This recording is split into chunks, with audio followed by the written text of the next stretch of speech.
Hello everyone, and today I'll be reading Lisa X Listener by me. So let's get into it. Lisa was a hard person to fool. She was one of the most knowledgeable people in Mondstadt.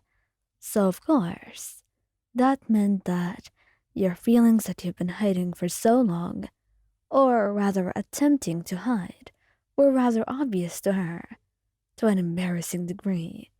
And honestly, she found it rather funny and adorable, if she were to be truly honest.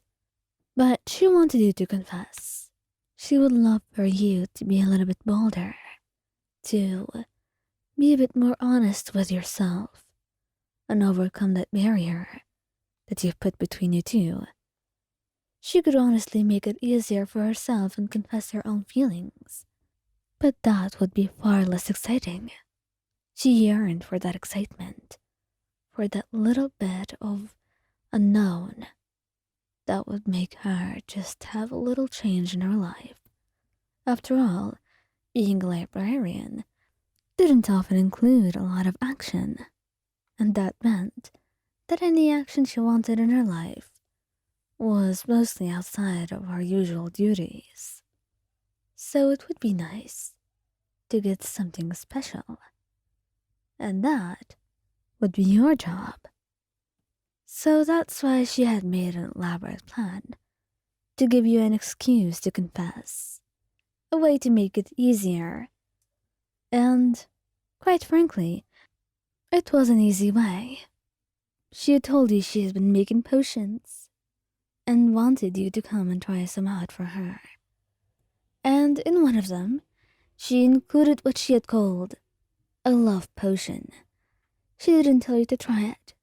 She would just make it seem like you took it by accident, and you would have an excuse to confess your feelings. In reality, there was no love potion at all. It was nothing, just water with some dye, food dye to be accurate, that made it look pink.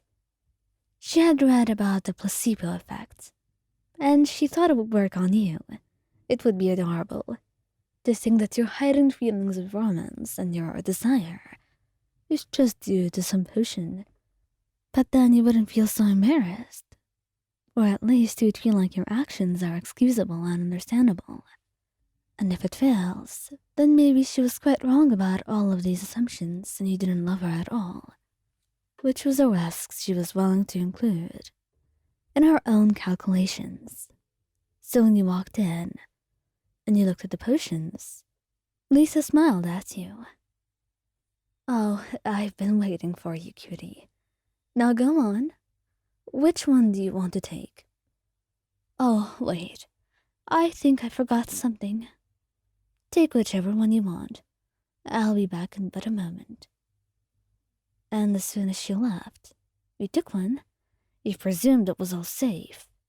But as soon as she was back, she looked at you like there was a murder that was happening right now. "Oh, oh no. I can't believe you did this." "Lisa, what are you talking about?" "You took the red one." "Oh, darling, you really shouldn't have. That one, it was a love potion." "Love potion? Why didn't you tell me so? I wouldn't have chosen it. You said it was all safe to try." "Oh, you know, I can be forgetful at times. I'm truly sorry. It will be but a fleeting day, and those effects will pass as soon as the clock hits 12 in the morning." "Are you sure about that?" "Yes, I'm quite certain. Now tell me, how do you feel?" She looked at you with her alluring green eyes, her beautiful face, those lips that you wanted to kiss so badly, and you couldn't resist. And now you had an excuse. It was a love potion. Maybe you could just say that it made you love her if she rejected you. But those feelings you've had for a long time,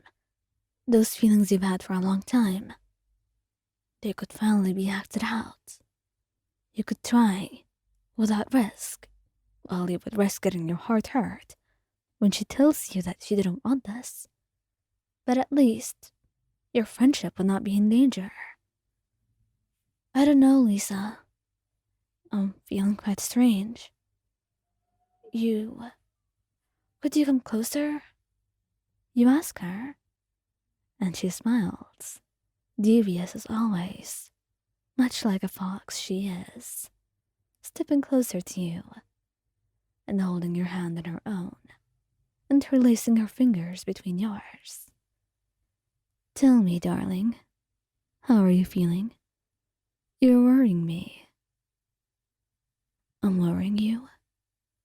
She nodded, but her smile said otherwise, especially as her arm snaked around you, wrapping around your waist, pulling you ever closer. And her smile, devious as always, just got wider, like there was the source of knowing in her eyes. And you couldn't deny it. The pull between you two was strong. You wanted nothing more than to kiss her right now. And you decided there was no time to lose.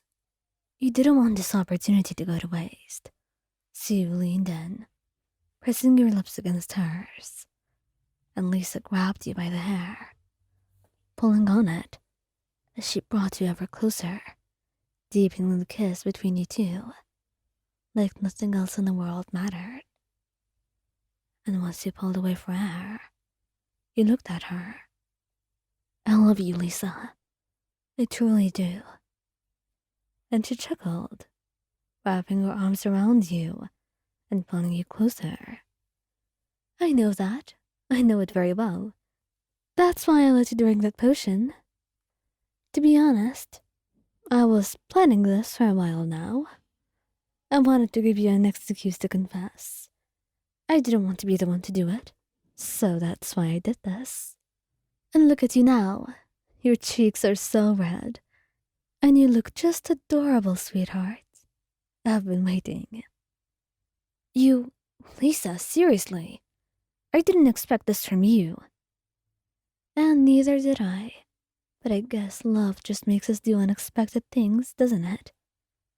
He huffed, blushing, burying your face into her chest. But it really was not that bad, even if you were a little bit embarrassed. It was nice. You were happy. And most importantly, you really got what you wanted. So, was there anything for you to even be mad about? You were here, and you finally kissed Lisa like you've been wanting to all these years ago. And her little idea had worked perfectly. She was going to tell you just how exactly she did it. But right now, you were just content to be in her arms. That's all you wanted. For a long time now.